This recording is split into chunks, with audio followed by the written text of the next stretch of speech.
అవమానం కూడా ఉన్నత శిఖరాలకు చేరుస్తుంది కదా. అదెలా అనుకుంటున్నారా? అవమానించారని లోపల కుంగిపోకుండా పట్టుదలతో మరింతగా కృషి చేసిన ఒక వ్యక్తి మన తెలుగువాడి గురించి ఈ రోజు స్టోరీ. ఇప్పటిదాకా మా ఛానల్ సబ్స్క్రైబ్ చేసుకోకపోతే ఇప్పుడే చేసుకోండి. ఈ వీడియో నచ్చితే లైక్ చేసి షేర్ చేయడం మాత్రం మర్చిపోకండి. థ్యాంక్ యూ అండి. ఊహ తెలియక ముందే తల్లి ప్రేమకు దూరమయ్యాడు. 18 ఏళ్లు వచ్చి బాధ్యతలు తెలిసే టైంకి తండ్రి దూరమయ్యాడు. అమ్మా నాన్నను కోల్పోయిన తనకు తన తమ్ముడికి నానమ్మే దిక్కైంది. కూరగాయలు అమ్ముతూ ఇద్దరు మనవల్ని పోషిస్తూ ఇల్లు చూసుకుంటూ వచ్చింది. మంచి చెడ్డలు చూసే పెద్దోళ్ళు దూరమై లోకం గురించి తెలిసి తెలియని వయసు. ఇలాంటి పరిస్థితుల్లో బాధ్యతలు చూసే బంధాలు లేకపోతే అడ్డదారులు తొక్కడానికి ఎక్కువ అవకాశం కదండి. కానీ ఆ యువకుడు మాత్రం నానమ్మ కష్టాన్ని గుర్తు చేసుకుంటూ ఇంటి పనుల్లో సాయపడుతూ గవర్నమెంట్ స్కూల్లోనే చదువు సాగించాడు. ఏదో ఒక జాబ్ సంపాదించి తన కోసం తన తమ్ముడి కోసం ఎంతో కష్టపడిన నానమ్మను బాగా చూసుకోవాలని కానిస్టేబుల్ ఉద్యోగానికి బాగా ప్రిపేర్ అయి ఉద్యోగం సంపాదించాడు. కానిస్టేబుల్ గా జీవితం స్టార్ట్. గవర్నమెంట్ ఉద్యోగం. ఇంకేం, తనకు తన కుటుంబానికి ఒక ఆధారం దొరికింది. ఇకపై నానమ్మ కష్టపడాల్సిన అవసరం లేదు. తమ్ముడి బాగోగుల గురించి బెంగలేదు అనుకున్నాడు. కానీ మనం ఒకటి తలిస్తే దైవం ఒకటి తలుస్తుంది కదా. అదే విధి అంటే. ఒకనాడు 60 మంది పోలీసుల ముందు సిఐ దారుణంగా అవమానించాడు.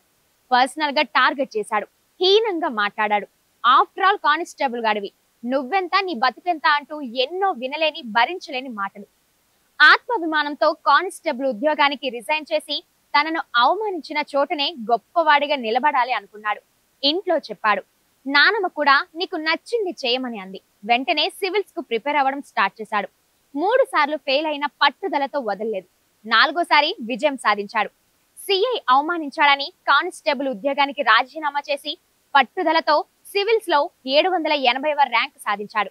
ఈయనే ఉదయ్ కృష్ణారెడ్డి. ఆంధ్రప్రదేశ్ ప్రకాశం జిల్లాలోని సింగరాయకొండ మండలం ఊళ్లపాలెం గ్రామం ఉదయ్ది. చిన్నతనంలో తల్లిదండ్రులు దూరమైతే నానమ్మ దగ్గర ఉంటూ కుటుంబాన్ని బాగా చూసుకోవాలని కష్టపడి 2012లో కానిస్టేబుల్ ఉద్యోగం సంపాదించిన ఉదయ్ కృష్ణారెడ్డి 2019 వరకు ఉద్యోగం చేశాడు.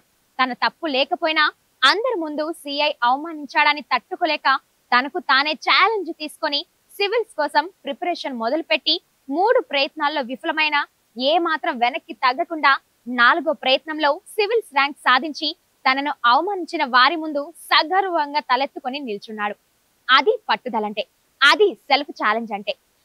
2023లో 780వ ర్యాంక్ సాధించి ఐఆర్ఎస్ కి సెలెక్ట్ అయ్యాడు. ఎలాగైనా ఐపీఎస్ సాధించాలని మళ్ళీ ప్రిపరేషన్. 5వ సారి ఏకంగా 350వ ర్యాంక్ తో ఐపీఎస్ కి సెలెక్ట్ అయ్యాడు.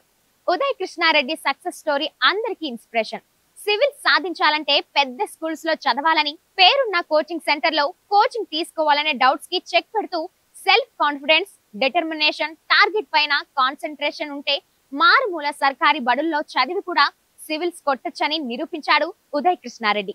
ఇటీవల వెల్లడైన సివిల్స్ పరీక్ష ఫలితాల్లో ఆల్ ఇండియా లెవెల్లో 350 ర్యాంక్ సాధించి ఐపీఎస్ కి ఎంపికయ్యాడు. ఎంచుకున్న కెరియర్ మీద ఇష్టం, గోల్ పై శ్రద్ధ ఉంటే ఏ కలైనా నిజం చేసుకోవచ్చని నిరూపించాడు. ఒకప్పుడు సాధారణ కానిస్టేబుల్ సిఐ కూడా లెక్క చేయలేదు.